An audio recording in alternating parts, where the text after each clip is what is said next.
नमस्कार, मैं ममता पंकज। आप देख रहे हैं राजसत्ता एक्सप्रेस और राजसत्ता एक्सप्रेस के पॉलिटिकल मैटर में बात कर रहे हैं प्रधानमंत्री नरेंद्र मोदी से जुड़ी एक बड़ी खबर के बारे में।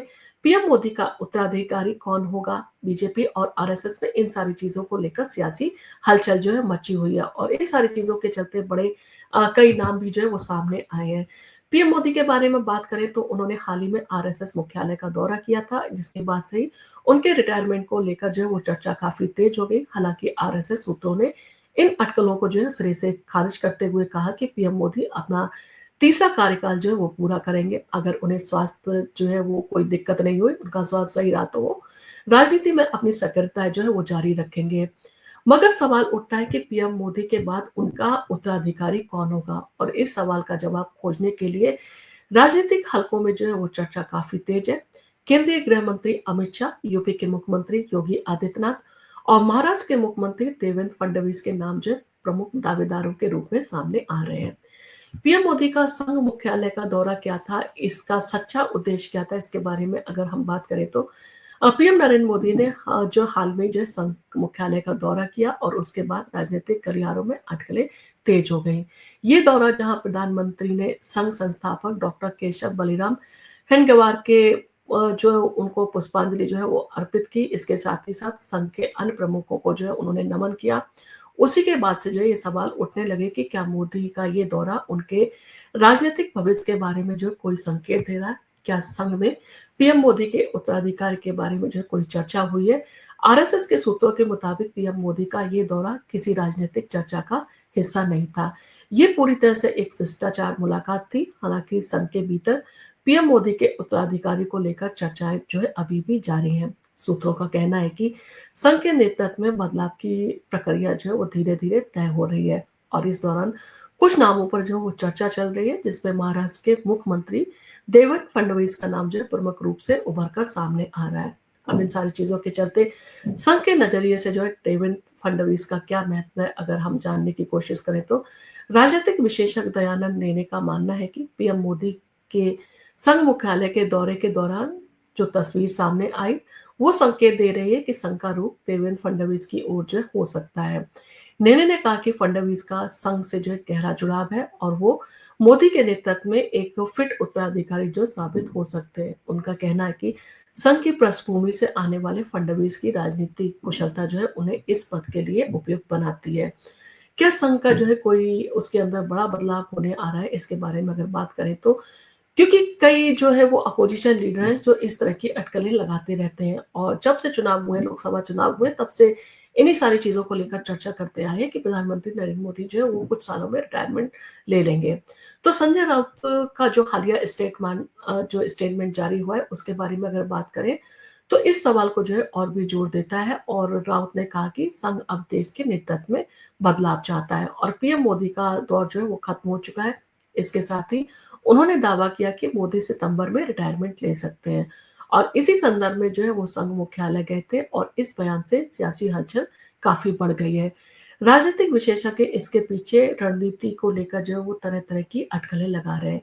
मोदी के नेतृत्व में जो है बदलाव नहीं होगा, इसके बारे में लोग जो है वो कई कह भी रहे हैं, कोई जो है इसके जो है वो विपक्ष में भी बात कर रहे हैं।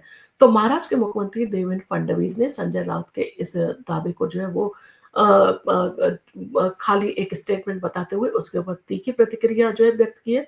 उन्होंने स्पष्ट कहा कि पीएम मोदी 2029 तक प्रधानमंत्री जो है बने रहेंगे और किसी प्रधानमंत्री जो किसी और की जो है प्रधानमंत्री पद की रेस में जो है वो दावेदारी नहीं है। फडणवीस ने इस बात से भी जो है नकारा कि मोदी का रिटायरमेंट जो है वो सत्ता का हस्तांतरण किसी प्रकार की परंपरा जो है बन सकता है। उनका कहना था कि प्रधानमंत्री नरेंद्र मोदी 2029 तक जो है अपना कार्यकाल पूरा करेंगे। संघ पीएम मोदी के बीच जो संबंध की बात करें तो आरएसएस नेता सुरेश भैयाजी जोशी ने जो है इस मुद्दे पर अपने बयान में कहा कि पीएम मोदी और संघ के बीच में जो है कोई भी मतभेद नहीं है। उन्होंने ये भी बताया कि मोदी के द्वारा किए गए बड़े कार्यों को संघ जो है पूरा समर्थन जो है वो देता है।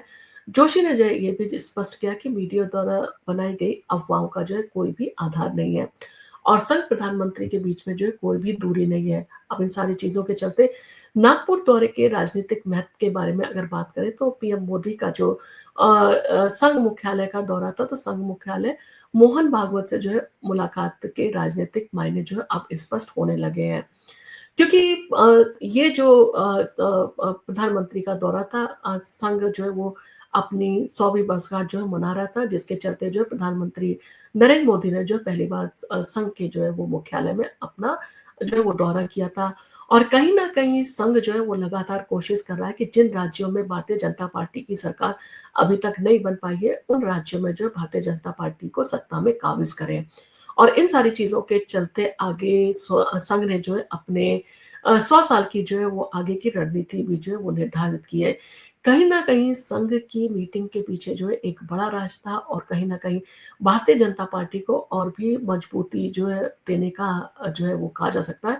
संघ जो है मंशा बना चुका है और उन राज्यों में जहाँ पर अभी भारतीय जनता पार्टी की सरकार नहीं बन पा रही है, काफ़ी प्रयासों के बावजूद, क्योंकि कई जगह पर जो है वो विधानसभा चुनाव होने वाले हैं और ऐसे में रणनीति जो बनाना ज़रूरी है। जैसे तमिलनाडु हो गया और केरल हो गया, पश्चिम बंगाल हो गया, बिहार हो गया। बिहार का चुनाव जो है वो जल्दी होने वाला है, विधानसभा चुनाव।